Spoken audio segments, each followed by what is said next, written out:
Hello, I'm Maria Hall Brown, and this is LA Currents. Well, Plato said, poetry is nearer to vital truth than history. And I believe my guest today knows that better than anyone. I'm so delighted to be joined again by the LA Poet Laureate, almost emeritus, Lynne Thompson. So nice to have you here. And it's lovely to be back. Thanks for asking me. All right, so last time we spoke was truly almost 2 years ago, and Yes. you had just, started to get your feet wet into the whole thing, and a lot has happened since then. Have you been able to kind of look in the rearview mirror and get any kind of perspective on how this whole thing has been for you?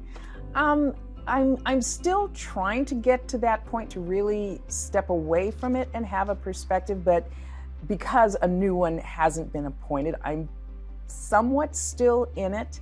And of course, it was one of the most unusual, if not the most unusual of the four that we've had, including myself, because I was appointed at the height of the pandemic. What? And so it was a very different type of term than my predecessors. It has taught me how to be flexible, to move quickly, to be patient. So those things I know for sure have been lessons of when you're dealing with a very fraught situation that literally affects the entire community, poets or not. All persons, little children to our seniors, we're all affected.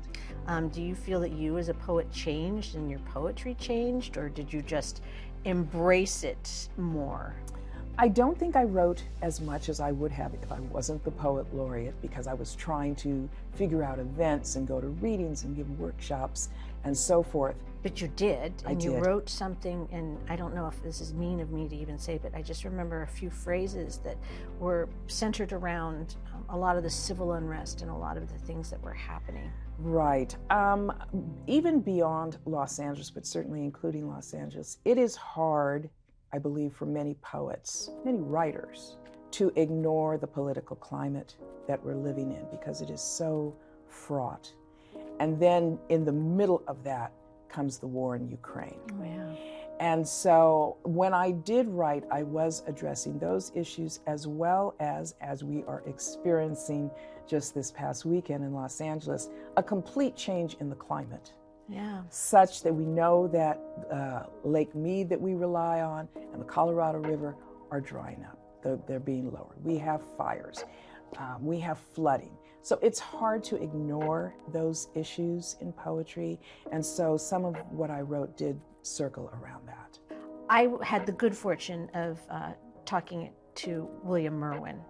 And one of the things that he emphasized is that poetry is meant to be heard. And having that opportunity to say poems out loud or to share other people's poetry, did that even allow you to gain a richer understanding of the meaning and the visceral feelings that poetry evokes? Absolutely. For any of us, whether we're poets or not, reading it on the page is fine and it's wonderful. And there are all sorts of interesting things happening now with the topography of poetry.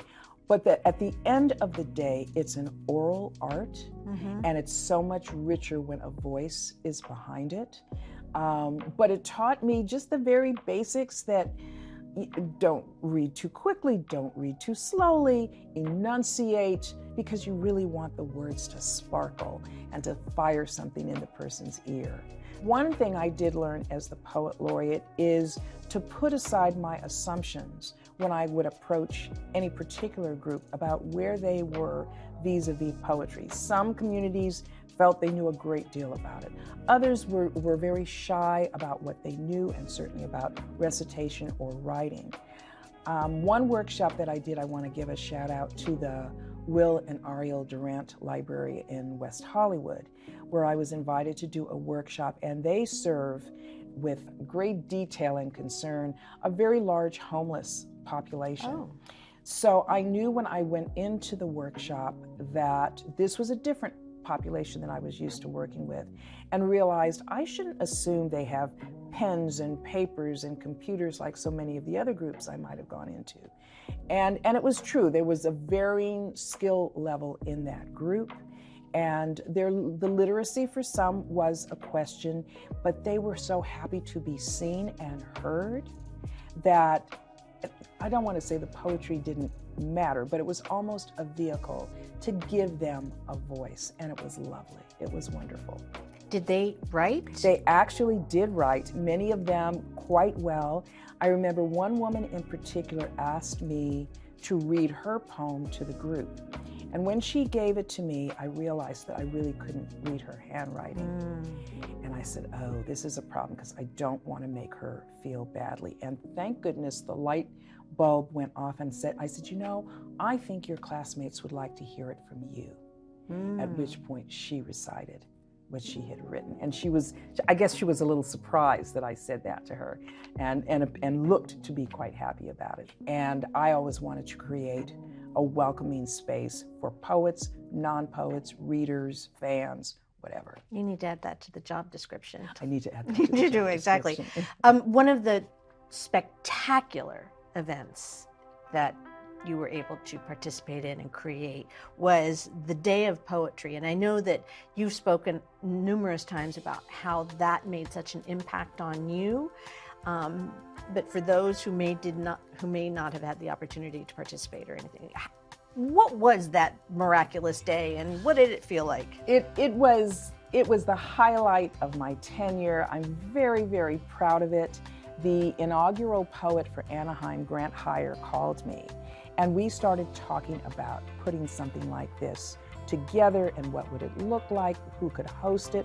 The library was very gracious in saying that we could use the Mark Taper Auditorium, then we had to find a date, all that entailed, but we ended up with approximately 125 people in attendance. We took an iconic photograph in the second floor rotunda, and following the photograph, we went into the auditorium and 62 poets read, including former Poet Laureate Luis Rodriguez, and I believe still current Youth Poet Laureate Salome, and I am going to butcher her last name. She's Nigerian American, and she is terrific. The crowd loved her. 2 minutes for every poet except for the two of them. Had a little bit longer. I didn't read, Grant didn't read. This was a gift to the poets and to the city. It represented the diversity of the city, which is what I really, really wanted. And most of all, the poets were so happy to be in community again. So it was nice to have the opportunity to bring them all together. How does it feel that they all now know you? Because this title will stay with you. It doesn't mean just because the term has ended. This title now is part of who Lynne Thompson is. That's what correct. Does that mean or feel like? It's, I told somebody when I was first appointed, and perhaps I said this when we were together before, it's a vindication. Because you may remember that I'm an attorney by training and walked away from that to pursue poetry, to learn to write the best poem I was capable of writing. Which is a beautiful intent. And then also, when you pass the baton, what are some of the things that you've sort of collected to share with this new person? I certainly will tell that person, call me anytime. So many people have been so helpful to me when I call them and said, you know, I don't know what I'm doing, right? And they said, oh, Lynne will help you. It's not a problem. So certainly call on me, but also think broadly, think expansively, think out of the box, be creative. This is a time for you to try something and try to reach as many people. Think about, how do I go about reaching as many people as I possibly can? Because it does make a difference in their life. You can see it in their eyes. And if anyone wants to see what you are doing currently or in the future, what's the best way to find out about you? On my website, www.lynnethompson.us, Lynne Thompson, all one word. I'm also on social media. You can find me there. So I try to keep the public aware of what I'm doing. Very cool. Well, thank you so much for everything. Thank you for having me. And that's a wrap on this LA Currents.